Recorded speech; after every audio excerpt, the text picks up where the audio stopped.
శివ నిర్మాణ దర్శకత్వంలో వచ్చిన ఇరుముడి చిత్రం మొత్తానికి మంచి సక్సెస్ అయితే అందుకున్నారు మాస్ మహారాజా రవితేజ్ గారు.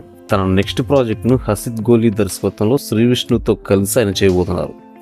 దిల్ రాజు నిర్మిస్తున్న మల్టీ స్టార్ చిత్రానికి 2027 సంక్రాంతి కానుకగా జనవరి 14 విడుదల చేయాలని చెప్పి చిత్రబృందం అయితే ప్రకటించింది. అయితే ఈ సినిమాకి ఇంతకుముందు ఏమనుకున్నారంటే టైటిల్ వచ్చేసి వీరాది వీరులంట అనే టైటిల్ని అయితే మేకర్స్ పరిశీలించారు.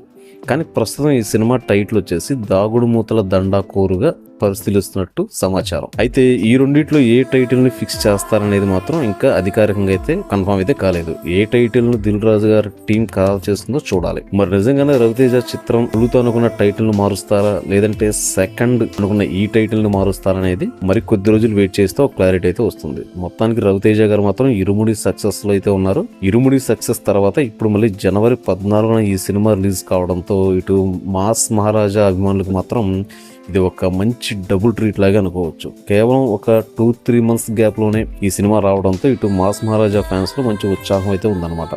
చూద్దాం మరి ఈసారి రవితేజ ఎలాంటి సినిమాతో రాబోతున్నాడు, ఎలాంటి కథతో అభిమానుల్ని మెప్పించబోతున్నాడు అనేది మనం సినిమా రిలీజ్ అయిన తర్వాత మాట్లాడుకుందాం.